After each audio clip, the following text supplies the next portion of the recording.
नमस्कार दोस्तों, आज एक बहुत बड़ा और गंभीर सवाल पूरी दुनिया के सामने खड़ा है। क्या ईरान और अमेरिका जंग की तरफ बढ़ रहा है? मैं आज ये बात आपके सामने इसलिए रख रहा हूँ क्योंकि मिडिल ईस्ट में इस वक्त हालात जो बन रहे हैं वो सिर्फ एक देश तक सीमित नहीं है, इसका असर पूरी दुनिया पर पड़ सकता है। दोस्तों, अमेरिका के तरफ से ईरान को साफ चेतावनी दी गई है कि अगर ईरान में चल रहे प्रदर्शनों के दौरान किसी भी प्रदर्शनकारी को फांसी दी जाती है या मौत की सजा दी जाती है तो अमेरिका इसे चुपचाप नहीं देखेगा। दूसरी तरफ ईरान के अंदर तेजी से फैसले सुनाने वाली अदालतों के जरिए प्रदर्शनकारियों पर सख्त कार्रवाई की जा रही है, यानी ईरान इसे अपना आंतरिक मामला बता रहा है और किसी बाहरी दबाव को मानने के मूड में नहीं है। यहीं से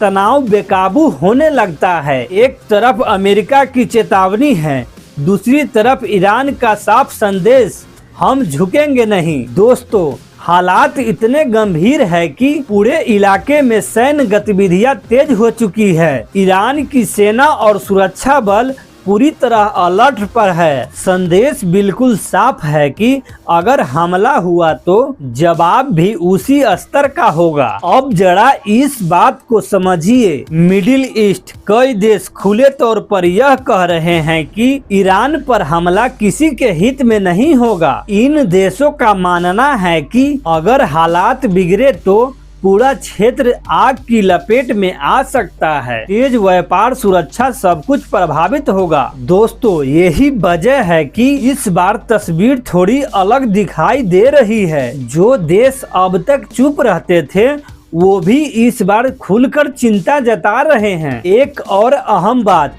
कई देशों ने अपने नागरिकों को इलाका छोड़ने की सलाह दी है। यह अपने आप खतरे का बड़ा संदेश होता है। अब ये सवाल उठता है, अगर अमेरिका हमला करता है तो ईरान क्या करेगा? ईरान के तरफ से साफ कहा गया है कि उसकी रक्षा आखिरी सांस तक की जाएगी और अगर जंग हुई तो इसका दायरा सिर्फ एक देश तक नहीं रहेगा। दोस्तों, कुछ रिपोर्ट्स ये भी इशारा करती है कि ईरान अपनी रणनीतिक ताकत पहले ही सुरक्षित स्थानों पर ले जा चुकी है, यानी किसी भी हालात के लिए तैयारी पूरी है। अब जरा इतिहास याद करिए, जब भी किसी देश से कहा गया कि अपनी ताकत छोड़ दो तो उसका अंजाम क्या हुआ। इसी संदर्भ में कई लोग लीबिया का उदाहरण दे रहे हैं, जहां भरोसा दिलाया गया लेकिन अंत बेहद भयावह रहा। इसीलिए आज ईरान की जनता और नेतृत्व किसी भी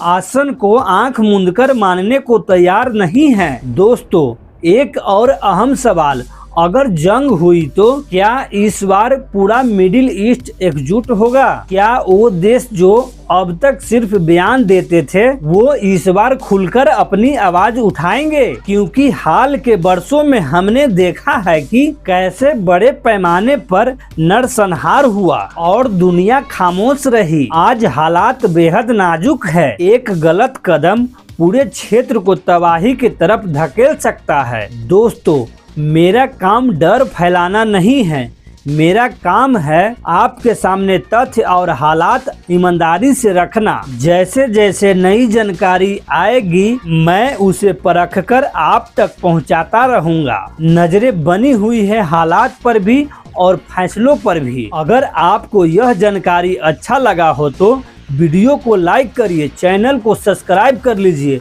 अब हमें इजाज़त दीजिए। मैं हूँ टाइगर जितेंद्र जी। नमस्कार।